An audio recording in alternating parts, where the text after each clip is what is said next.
सभी भक्तों को राधे राधे। मैं रोहित शास्त्री शिव शक्ति ज्ञान चैनल के माध्यम से आज आप लोगों के बीच में पावन पवित्र मन और वाणी को पवित्र कर देने वाली पाशांकुशा एकादशी व्रत कथा लेकर के उपस्थित हुआ हूँ। यह व्रत आश्विन मास शुक्ल पक्ष की पाशांकुशा एकादशी व्रत के नाम से जाना जाता है। भगवान लक्ष्मी और नारायण जी का ध्यान करते हुए कथा को श्रवण करें।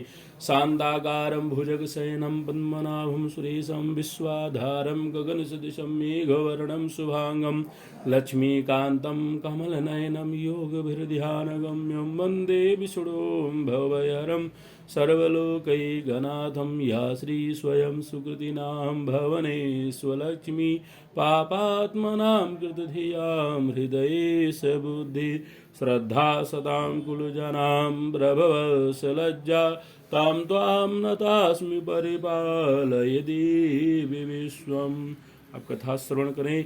युधिष्ठिर बोले, हे भगवान, आश्विन शुक्ल पक्ष की एकादशी का क्या नाम है, सो कृपा करके कहो। श्री कृष्ण बोले, हे राजेंद्र, इस एकादशी का महात्म मैं तुमसे कहता हूँ, उसे सुनो। यह पापों को दूर करने वाली श्रेष्ठ एकादशी पाशांकुशांग नाम से प्रसिद्ध है। इसमें मनुष्य को पद्य नाम का पूजन करना चाहिए। इंद्रियों को वश में करके बहुत समय तक तपस्या करने से जो फल मिलता है वह फल गरुड़ध्वज भगवान को नमस्कार करने से मिलता है।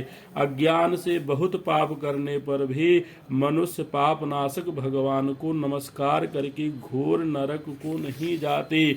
पृथ्वी पर जितने तीर्थ और पवित्र स्थान हैं उनका फल भगवान के नाम के कीर्तन से मिल जाता है। जो सारंग धनुषधारी जनार्दन की शरण को प्राप्त हो गए वह मनुष्य कभी यमलोक को नहीं जाते। जो मनुष्य प्रसंगवश एक एकादशी का भी व्रत कर लेता है वह कठिन पाप करके भी यमलोक को नहीं जाता। हजारों अश्वमेघ और सैकड़ों राजसूय यज्ञ करने का फल इस एकादशी के उपवास के 16 भाग के बराबर भी नहीं है। हे मनुजा, जब तक मनुष्य पद्म नाम की एकादशी का उपवास नहीं करता तब तक उसके शरीर में पाप रहते हैं। हे राजन, किसी बहाने से भी जिसने एकादशी कर ली तो वह यमराज को नहीं देखता। यह एकादशी स्वर्ग, मोक्ष, आरोग्य, सुंदर स्त्री और धन देने वाली है। एकादशी के समान पवित्र गंगा, गया, काशी, पुष्कर और कुरुक्षेत्र आदि तीर्थ भी नहीं हैं। एकादशी का उपवास करके रात्रि में जागरण करके बिना परिश्रम विष्णु पद को प्राप्त हो जाता है। हे राजेंद्र, इसका उपवास करने से मनुष्य 10 पीढ़ी माता की, 10 पीढ़ी पितृ कुल की, 10 पीढ़ी स्त्री के कुल का उद्धार कर देता है। वह मनुष्य दिव्य शरीर और 4 भुजा धारण करके माला और पीतांबर पहनकर गरुड़ पर बैठकर स्वर्ग को जाते हैं। हे निरुत्तम, बालकपन, बुढ़ापा अथवा युवावस्था में इसका व्रत करके पापी आदमी भी दुर्गति को प्राप्त नहीं होता। आश्विन शुक्ल पक्ष में पाशांकुशा का उपवास करके मनुष्य सब पापों से छूटकर विष्णु लोक को जाता है। ऐसा करने से सब रोगों से छूटकर सुंदर, रूपवान, बुद्धिमान, भाग्यशाली, सुरीले कंठ वाला पंडित होता है। वह स्वर्ग लोक में जाकर गंधर्व होता है। तांबूल ब्रह्मा, विष्णु और शिव का रूप है। इसके दान करने से लक्ष्मी की प्राप्ति होती है। सुपारी में ब्रह्मा, पान के पत्ते में विष्णु निवास करते हैं, चूने में साक्षात शिव जी रहते हैं। इसके दान से ब्रह्मादि देवता मुझको पूर्ण लक्ष्मी दें और मेरे भाग्य में संपत्ति बढ़े, ऐसे प्रार्थना करें। महादेव पार्वती के निमित्त मैं नित्य सपत्निक ब्राह्मण को पूजा करके शक्ति के अनुसार पार्वती के पति मेरे ऊपर प्रसन्न हो, ऐसा कहकर दक्षिणा सहित स्वर्ण का दान करें। बुद्धिमान मनुष्य उद्यापन के लिए शिव जी की प्रतिमा सुवर्ण की बनवाएं और गौ और बैल को पंचोपचार से पूजन करके जो मिष्ठान भोजन कराएं उसे व्रत के प्रभाव से सुंदर, भाग्य, पूर्ण आयु, संतान अन्न संपत्ति और सुंदर यश होता है। यहाँ सब सुखों को भोग कर अंत समय में शिवपुर को जाता है। वहाँ बहुत समय तक निवास करके पूर्ण सुख को भोगता है। शेष पुण्य से मनुष्य लोक में आकर राजा होता है। जो आलस्य रहित होकर चातुर्मास फल का दान करता है उसके सब मनोरथ पूर्ण होते हैं और अक्षय संतान मिलती है। फल दान के प्रभाव से वह नंदन वन में आनंद करता है। पुष्प दान के नियम में जो सुवर्ण के पुष्प देता है वह पूर्ण भागशाली होकर गंधर्व पद को प्राप्त होता है। हे वासुदेव के शयन करने पर आलस्य को छोड़कर वामन जी के निमित्त दही चामर और 6 रसों का स्वादिष्ट भोजन करावें अथवा दान दे, किंतु एकादशी को भोजन न करावें। इसी तरह ग्रहण आदमी दान करे।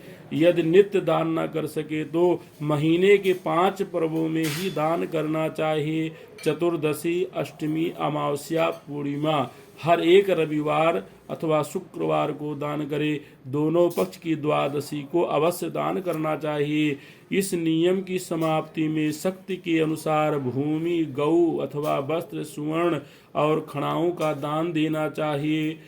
छत्री, पद, यात्रा और वस्त्र का दान सबसे श्रेष्ठ है। ब्राह्मण भोजन का, भूमि का और सब दान करें। पहले शिव जी के उपदेश से कुबेर, जन्हु, गौतम और इंद्र ने भी इस व्रत को धारण किया है। इस व्रत के करने से अक्षय अन्न, पुत्र और धन की प्राप्ति होती है।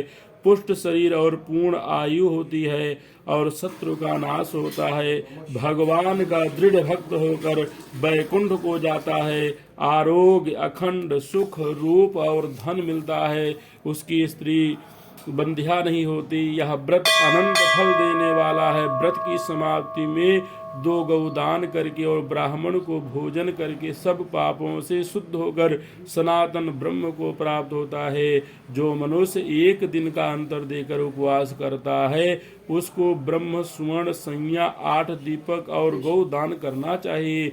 भगवान मेरे ऊपर प्रसन्न हो ऐसा कहकर 2 बैल भी देने चाहिए। जो मनुष्य शाक, मूल, फल से निर्वाह करता है वह व्रत की समाप्ति में गौदान करके वैकुंठ को प्राप्त होता है। जो दूध पीकर उपवास करे उसके दूध की गौ का दान करना चाहिए।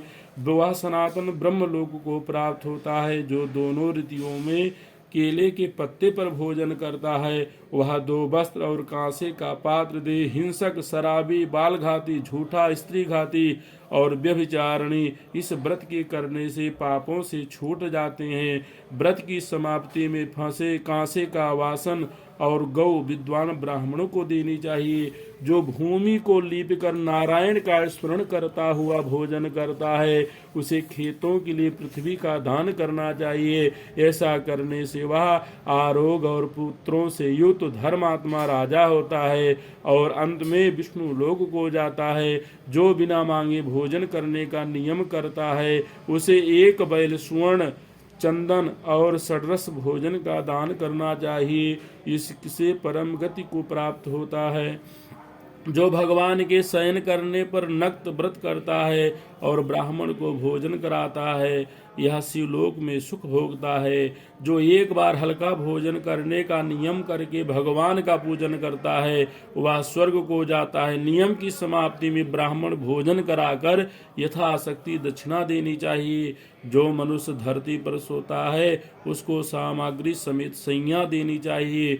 जो आषाढ़ से लेकर 4 महीने तक नख नहीं कटवाता वह आरोग्य और पुत्र से युक्त धर्मात्मा राजा होता है। जो शिव जी और पार्वती को प्रसन्न करने के लिए खीर, नमक, शहद, घी और फल को छोड़ता है वह शिव जी के व्रत के सेवन करने से रुद्र लोक को जाता है।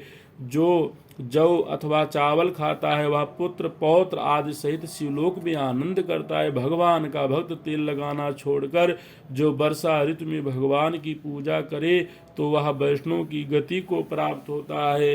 हे निर्वोत्तम शरीर गरीब मनुष्य को भी शक्ति के अनुसार स्नान, दान आदि क्रिया करके सदाचार से रहकर अपना समय व्यतीत करना चाहिए। तालाब, बगीचा, मंदिर, यज्ञ आदि शुभ कर्म करने वाले धीर मनुष्य यमलोक दुख को नहीं देखते। ऐसे पुण्य करने वाले मनुष्य संसार में दीर्घ आयु, धनाढ्य, कुलीन और निरोगी दिखाई देते हैं।